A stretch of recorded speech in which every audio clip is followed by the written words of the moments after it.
Welcome back to my YouTube channel. आज की हमारी कहानी है तानाशाही, हर टचिंग स्टोरी। अगर वीडियो पसंद आए तो लाइक और शेयर कर दीजिएगा। अरे ओ महारानियों, यहाँ तुम्हारे महलों की तरह नौकर नहीं है, काम कर लो। शांति की ये रोबदार आवाज़ सुनकर उसकी दोनों देवरानियाँ आशा और सुनीता अंदर तक कांप जाती थी।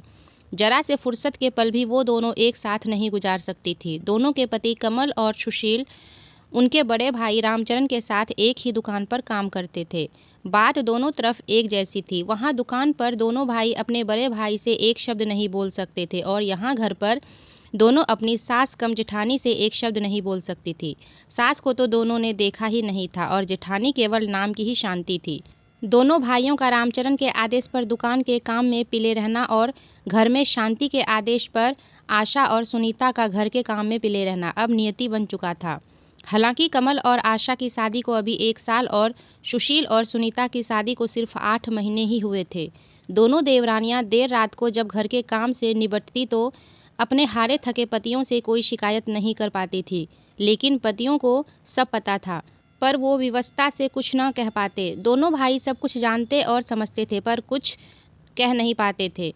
माँ बाप के मरने के बाद भाभी ने बड़े भाई को ऐसा काबू में किया कि वो तो ना कुछ देखते थे और ना ही कुछ बोलते थे। घर में सिर्फ शांति भाभी का ही राज था। बड़े भाई के 2 बच्चे थे, एक लड़का और एक लड़की। दोनों भाई अपने उन भतीजे और भतीजी पर जान छिड़कते थे, पर भाभी ने कभी अपने देवरों को नौकर से ज़्यादा कुछ नहीं समझा। हर बात में दुभांत करना भाभी की अब आदत सी बन गई थी। दोनों के दिल में भाभी की वैसी तो हर बात चुभती थी, पर एक बात आज भी उनके दिल में नस्तर की तरह चुभी हुई थी, जो कमल और सुशील की शादी से पहले हुई थी। हुआ यूं कि एक दिन तीनों भाई एक साथ खाना खाने बैठे। भाभी ने पहले बड़े भाई को खूब देसी घी में चुपर चुपर कर रोटियां खिलाई, और जब कमल और सुशील खाना खाने बैठे तो देसी घी का डब्बा एक तरफ रख दिया और डालडा से रोटी चुपर चुपर कर दोनों भाइयों को खिलाने लगी।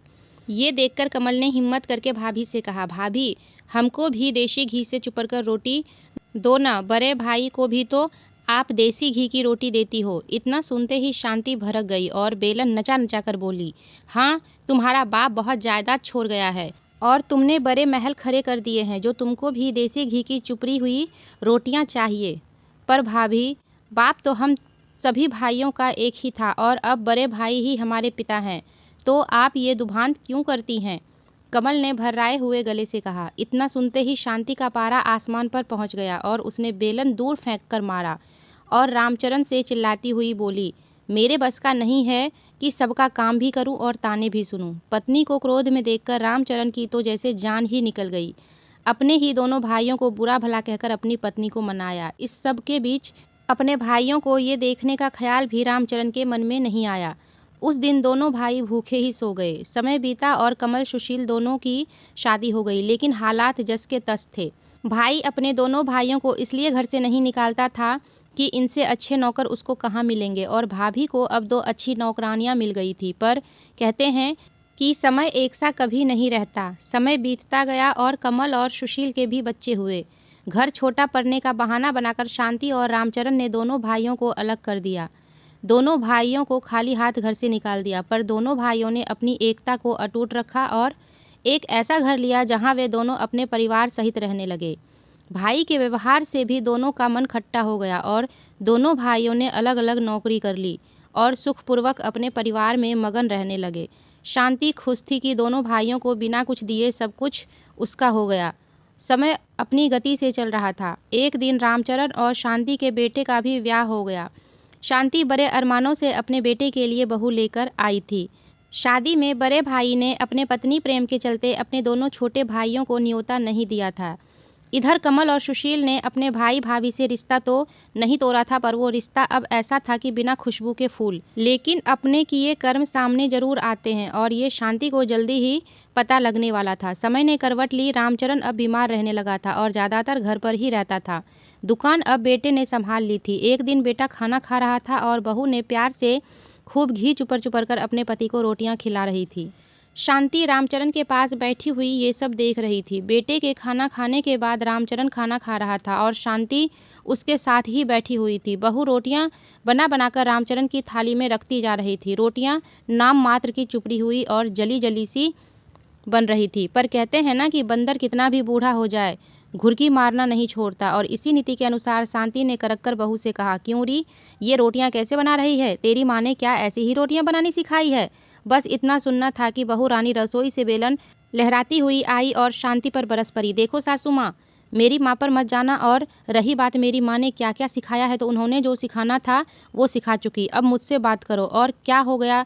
जो जरा सी रोटी जल गई, खा लोगे तो कुछ हो तो नहीं जाएगा? जो सारा दिन अपना हार पेले रहता है दुकान पर, उसका ध्यान करूं या इनका जो सारे दिन घर में पड़े रहते हैं? रामचरण खाना बीच में ही छोड़कर अपने कमरे में चला गया। दूसरे कमरे में ये सब सुन रहे बेटे को चुप देखकर शांति उस भगवान से ये प्रार्थना कर रही थी कि ये दिन देखने से पहले वो मर क्यों नहीं गई। एक मेरे देवर और देवरानियां थी जिन्होंने आंख उठाकर भी हम भैया भाभी को कभी नहीं देखा।